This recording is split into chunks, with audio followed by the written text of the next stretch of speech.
What's up, guys? Welcome back to the Fit 40 podcast, where we simplify exercise and nutrition for busy parents 40 plus so they can improve their health and feel amazing. Today, we have a special guest with us. We have Andy Morgan in the house. He is the founder of Ripped Body. He's coached over 2,000 clients. He's the co-author of the Muscle and Strength Pyramid books, which is like the Bible when it comes to bodybuilding, powerlifting. I know.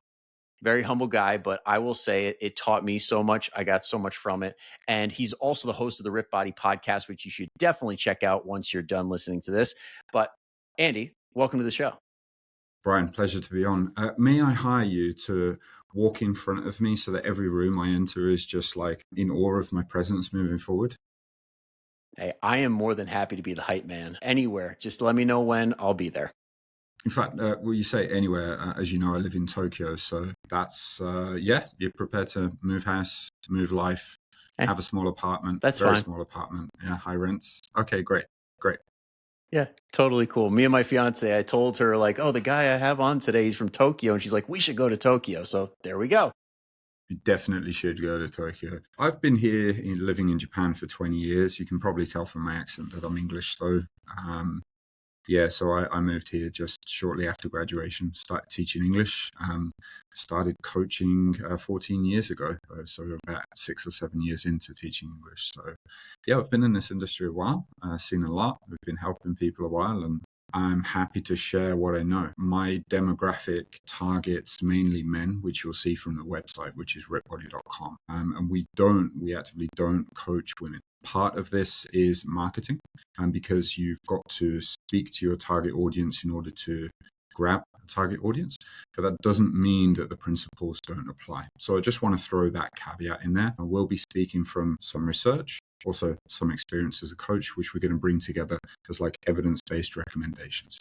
Yeah, absolutely. And I appreciate you saying that, because I know some people can really get bogged down by like men and women are different, which they absolutely are. But there's a lot of consistencies, and there's a lot of, especially from the behavioral aspect, a lot of things that could be picked up and like applied in a positive way. So let's start with one that I hear from both men and women, which is, does your metabolism actually slow down when you get older? Like, does age just wreck you metabolically? Well, no, it's a really common one. Got it. Next topic. Next question. Onwards. Giggle and move forward. In fact, don't you have like 8 topics you want to cover, and we're just going to be like, nope, move on? Yeah, this will be a 10-minute podcast. Love it. But this is kind of what we're taught to think. And part of that is because if you think about the marketing forces in the fitness industry, and you think about how marketing works, really, it is you take someone's pain point, you rustle it up and make it super big and super like, what would be the way of thinking about it? Super like doomsday, right? Make a mountain out of a molehill. Not that they know about it, so that then they need to come to you for the solution because they're screwed, right? You'll see a lot of people targeting, like really digging into the fears that women have, say, when they hit menopause as well, but really, really digging in, and then also coming up with a whole bunch of pseudoscience, which frankly I think is disgusting. Not to say that there aren't certain nuanced things that are important, but the fundamentals of what we need to do not change. This is the same whether you're a woman or a man. And it's the same regardless of our age. So that's just a little bit of background, like how the industry works. Now, if I can just take that a little bit further, I got into the industry because I was particularly disgusted with how predatory the supplement companies were.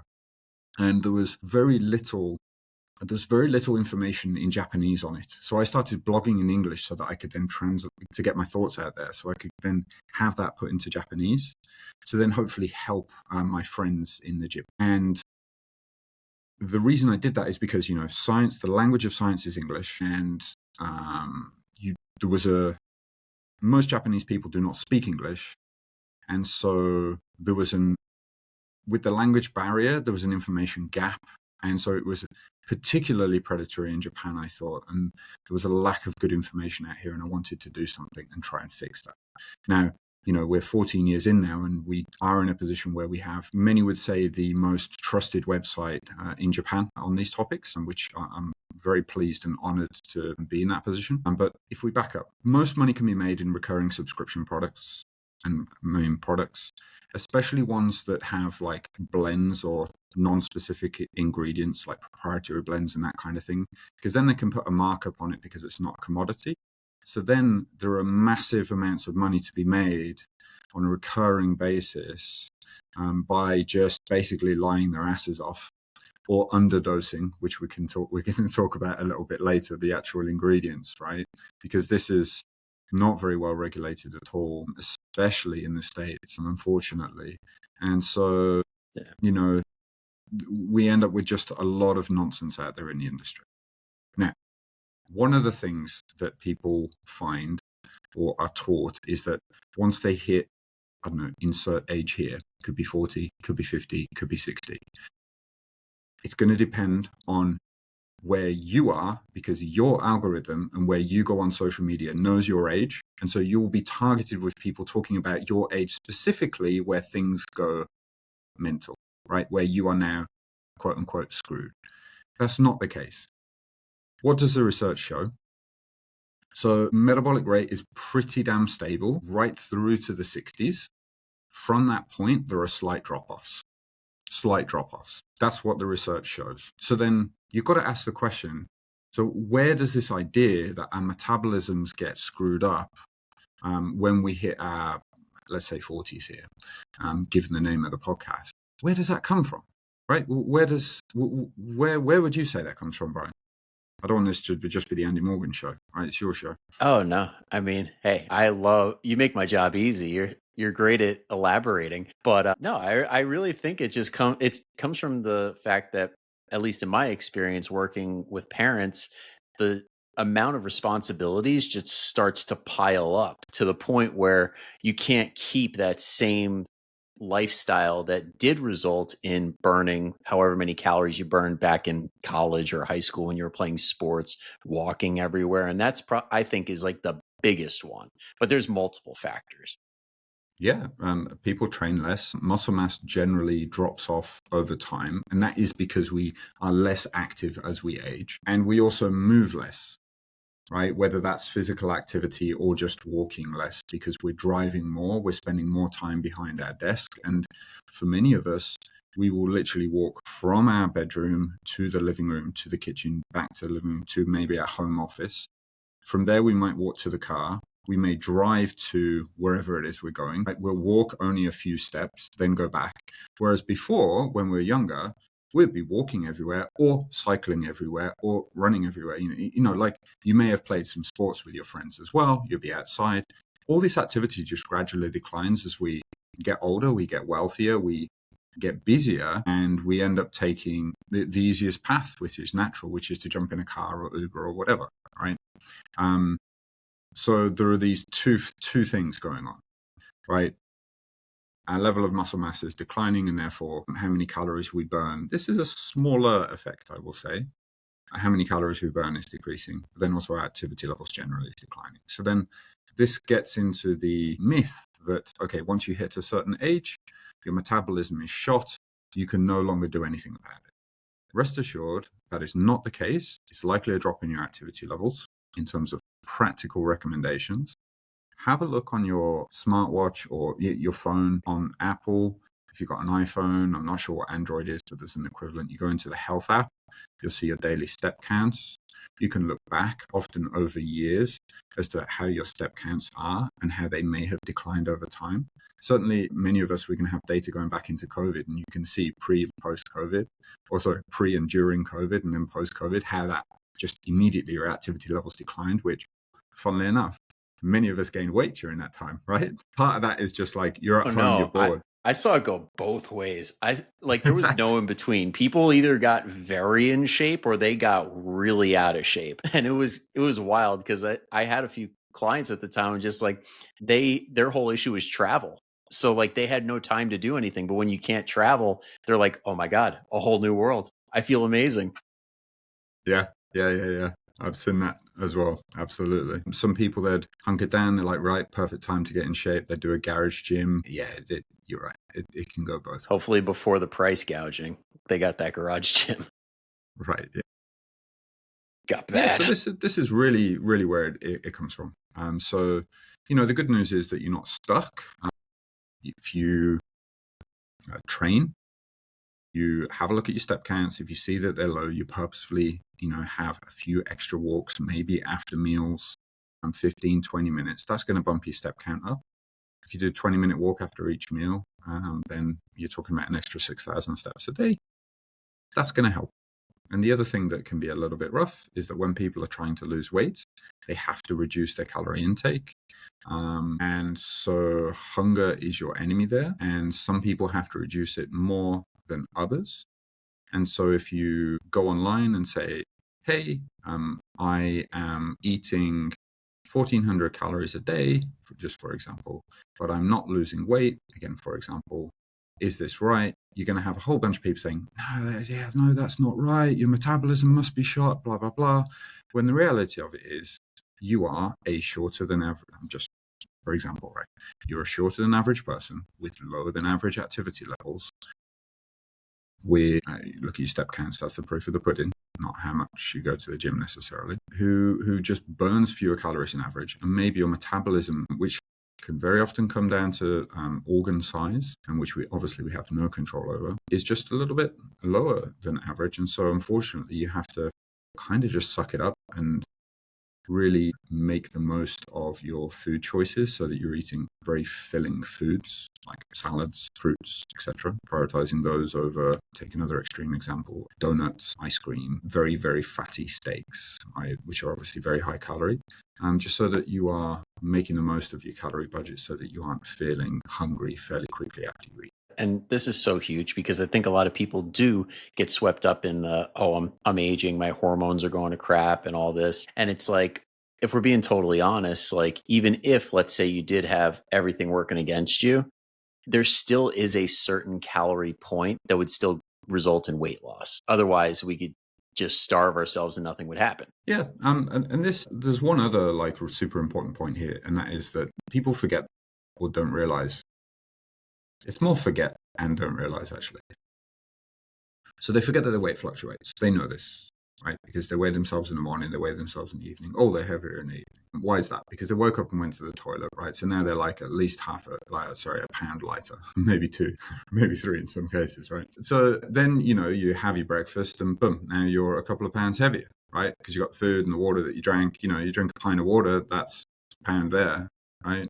People are forgetting that our weight is fluctuating all the time. And our weight is fluctuating by how hydrated we are. It's fluctuating by how much poop we've got in our guts, right? Which is going to depend on the type of food that we were eating before. It's going to depend on where you are in your menstrual cycle. It's just going to vary. And so the thing to bear in mind is that you need to track your weight at the same time of the day every day. Usually in the morning after the bathroom is what I recommend. You then look at the averages over time and know that anytime there's a sudden fluctuation, not to worry about it, because that cannot be fat. It cannot be muscle. It cannot be sudden muscle gain. It's definitely not sudden muscle loss. It isn't sudden fat gain.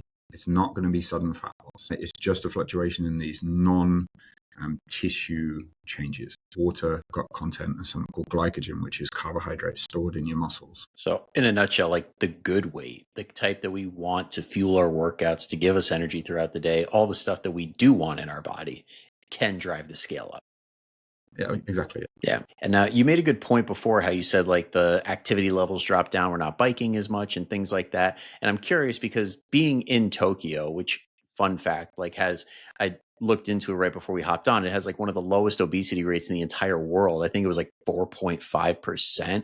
Like, do you notice anything different, like where you're living or different sections of the city where there's more people biking or walking, or just like food differences, availability, and things like that could potentially be the reason? Yeah, if we think of the 80-20 of this, it comes down to 2 key things. One is that most people get public transport.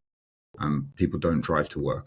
It's very densely populated. So that means that people are walking to the train station. They're then having to walk to the platform. They're then standing up when they're commuting. They're then walking to work from their station. And so there's higher activity levels generally, and this is just normal. In fact, even if you can drive, the employers discourage it, because the one way that you're never going to be late is if you get public transport. In fact, the trains are so punctual here that if the trains are late, at the gates, the station gate staff will give out a note from the train company to say, we are sorry that your employee is late, which has a dual purpose. One is a genuine apology from the train company, but the second is it's kind of a doctor's note. It's proof that the employee wasn't BSing, that they that they actually did have a late train, because it is that rare. Now, Okay. I gotta ask, are there counterfeit companies that dish out these notes like, all right, $5 here? No. Well, and part of that is because it's a high trust society, right? And just Gotcha. people don't do that. They don't think like that. They're not thinking how to hack the system. Well, not that I know of, let's say. Well, also, Yeah, people could very quickly Google that and see, you're taking a risk that's fair. That's fair. And then as far as like nutrition is concerned, because I know at least in the States, like let's take New York City, for example, like that should be a possibility given that it's a city. It's got plenty of public transportation, but a million problems as well. But there's still food deserts. Like what's the nutrition situation like? Is there readily available stuff pretty much everywhere that is a high quality nutritious option? Yeah, absolutely. And not only that, but the portion sizes they tend to be fixed, set. In the West, if I can use that broad term, we tend to have a culture where if the food isn't of a certain size, people feel ripped off. But in Japan, it's not about the volume of the food, it's more about the quality of the food, and the portion sizes will typically stay the same. Now, what happens is in many restaurant chains, let's talk about the States, right? I'm not picking on the States, so just as an example. It's really easy to fire away. So many restaurants in the States, they will have a portion size. The portion size will be very generous. So this is going to be something that is going to feed the larger than average person. This is just kind of how it works, right? They have to be able to satisfy the larger than average person, otherwise that restaurant chain will get a bad reputation and then nobody will go there. This is kind of how the mentality goes in the West or in the States. Right? And so when you have that, plus the fact that we have it beaten into us as kids, that you must finish all of the food on your plate, which tends to be a hang-up into adulthood, which also tends to be something that we want to then pass on to our children. When we eat out, instead of ordering the food, looking at it and thinking, you know what, this is too much, I'm going to leave part of it, we end up eating all of it anyway, regardless, even though it's too much, even at our regular body size, if we're just looking to maintain, let alone if we're trying to diet. And this ends up screwing up our diets, because let's say that the average portion size is, I don't know, 1,200 calories, just for example, and you're having 3 meals a day. Well, that's 3,600 calories right there. Your maintenance might be 2,400 calories.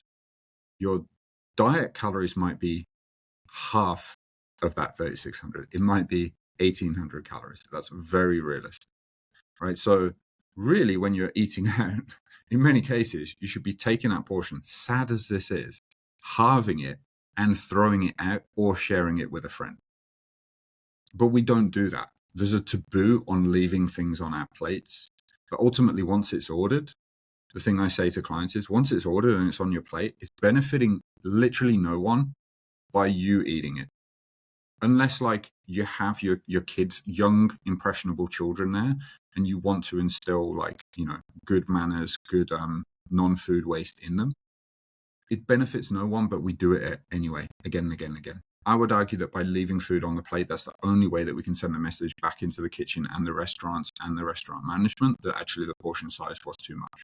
But that's just not going to happen. And so we have to take responsibility that this is reality, and what can we do with that reality? And that is to not eat everything. Yeah. So, yeah. And I think it does. A lot of that comes down to that. I think one of the biggest, most damaging statements in the past 50 or so years is like, there's starving kids in wherever, fill in the blank. And then it's just this guilty cycle of, well, I have to eat it. Whereas you just said, it's like, what's the difference between in your belly or in the garbage? in the garbage helps you live a healthier lifestyle, and your belly makes you feel good for a minute about not being guilty. Yeah. And It's nonsense, when it comes right? to yeah, when it comes to going out to dinner, I mean, I know I was a server for years. If somebody said I want to share this with my friend or with my spouse, totally cool, no judgment there whatsoever. Like, it's such a simple thing to do, is just find something to share, and now you have that communal, hey, we're both trying the same thing, kind of like when you go to a tapas place and you're just like all having the same stuff. Yep. That's another good tip right there. Absolutely. Yeah. Well, I mean, that was like my big thing. I'm like, so what's the deal with Tokyo? That was like what I definitely wanted to know. But another big thing on my list here really is like, why, when people do try and attack certain things to get their bodies in a place where they want it to be, one of the big things is the calorie burn side of the equation, because we know, okay, I got to eat a certain amount of calories, but now with all the tech and everything, it's, oh, I'm burning this many calories, so if I'm burning this many and eating this many, shouldn't that automatically equal results? Yeah, so there's two reasons not to do this. One is from a habit side, and one is from a kind of technical accuracy side. So let's do the latter first. So the trackers that we have, the calorie burn estimators that we have, notice my language there, they're estimations. And I was looking at some research, it's 3 years old now, and I do concede that the technology is going to be getting better and better and better over the time. And my bias, I would love for these technologies to be super, super accurate. But unfortunately, they're just not. They can vary from being not very accurate to woefully inaccurate. And they tend to err on the side of overestimation. So what can happen is, let's say you go out for a run, right? You go for a run and it's saying, oh, I burned 500 calories, right? The reality is that you probably didn't. You probably burned more like 300 calories. And then so now people are great. I go for a run, 500 calories. Great. I'm now going to eat, quote unquote, eat back those 500 calories. You're like, shit. You see the problem there, right? You've spent $3, but you've taken on a $5 loan. Now, the other side of this is that if you are trying to match, even if we could track everything perfectly accurately, if you're trying to perfectly match what you eat to what you burn each day, well, then every day your food is going to have to differ. Every day you're going to have to really micromanage what you eat to try and get your calories on point. This is going to put you in a mindset of constantly being on a food hunt. It's going to be damaging to you creating sustainable, consistent habits. And it's going to introduce many further opportunities for you to have counting inaccuracies in your diet every day. So it's just simply a bad idea from many, many fronts. What I say to people is, have a look at your average activity levels, generally throughout a week. And let's say I've got a calorie calculator on the website, macro calculator. There are many out there, right? You've got one, I'm sure, right? The link will be down below, folks. Don't worry. Great. You don't have to go searching. It's down there. Great. Perfect. Thank you. And so, you can go and use that, right? And we're going to ask you, are you sedentary? Are you sedentary plus you lift? Are you lightly active, highly active? And I'm going to describe these things, right? Use the calories that it gives you there each day. Let's say that's 2,000 calories, for example. Just for example. It might be less if you're a smaller person, right? And you're trying to diet, yeah? So use those calories each day. And if some days you are technically in a higher of a calorie deficit than others because your activity levels varied a little bit, does it matter? No, it doesn't matter at all. Right, what you're going to do, you're going to keep your calories at the same level. Again, let's just say it's 2,000. You're going to do that for a month. You're going to track your body weight. And let's say you are aiming to lose a pound a week, right? If you lost just 2 pounds in those first 4 weeks, well, then you need to reduce your calorie intake by 250 calories each day so that you lose an extra half a pound a week. And it's just as simple as that. You just go by the global trends, not any kind of daily minutiae, which is frankly just unsustainable for the average person. So not a fan. Maybe for elite endurance athletes, it could be very helpful, but for the average person, it's a fantasy. and a distraction. And that's what it seems to come back to always, where it's like this super dedicated and skilled person in this specific sport or whatever. Usually, yeah, like makes total sense. Like it would benefit them a lot. But the average person plays by different rules, and but they want to do what the athletes do and the pros do so that they look like they look. But that's just not the case. Yeah, and I think this is getting into a bigger topic too, which is I like it's basically leading to obsession and like maladaptive behaviors and things which really kill the longevity aspect. And I know with Ripped Body, like one of your main things is let's build a lifestyle so like you don't even need a coach anymore, you could just function on your own. And I know that this is a very foreign concept, especially with a lot of weight loss companies in particular. So what do you think needs to happen for most people to get to that point where they are self-sufficient and they're like, I got this? Yeah, so I'd say step one is an audit of where they're at, a plan of what is realistic to get them to a certain point. Let's say that's 10 pounds lighter. And what changes, what are the minimally painful, minimally disruptive changes that they'll need to make to their life in order to be able to get there. So they need someone to come in, ideally an outsider, to be able to, with expertise, i.e. a coach, to be able to point that out for them and get their buy-in on that. The rate of weight loss we're going for, over how much time, etc. And they're buying on that, the how much and the how-tos. So that's really step one. Step two is going to be during the coaching, helping them lock in those habits, lock in those behaviors so that they become habit, so that they then become automatic. Step three, once this is automatic, it's going to be helping switch off their ADHD monkey brain that many clients, many people, many of us have, where when things are now Guilty. easy, when things are now easy, we want to fiddle with things, right? But it's like, no. Everything is working. Do not fix that which ain't broken, my friend, right? So then just keeping them calm, helping reassure them, looking at the data, showing them that everything is working. And you're taking them through this journey so that ideally it may be 6 months, it may be 12 months, it may be 18 months. It really depends on the person. They're coming to a point where they now feel, you know what? I've got this. You've taught me. I know what to do. Thank you. And then we just let them fly away, right? And it's great. And then they just become walking billboards for the brand. And that's what we want. That's absolutely what we want. But it has to be structured. Yeah, because I know when it comes to that like dream, I know it just seems kind of obvious where it's like we want people coming from our programs to just be like, we kicked ass and this is how I live my life. Like that's kind of the ultimate dream that most people come to us with, where it's like, I want to be able to do this on my own eventually, not have a coach on me 24/7 for the rest of my life. So it's always refreshing to hear that, especially in the unfortunate situation that many people are in with certain companies they sign up with, but don't want to go down that rabbit hole. The last thing that I wanted to touch on, since we're like talking like the end of the journey, one of the big things that people hit when they hit their weight loss goal or their transformation goal is this like loose skin. And in your own experience, have you noticed certain things that mitigate that or certain things that people do after the fact that may help? I'm wincing here. Not really. However, what I should say is I'm not a plastic surgeon or dermatologist. I guess maybe the specialty here, probably more on the plastic surgery side. What I would say is, so like, there may be creams out there that could help, right?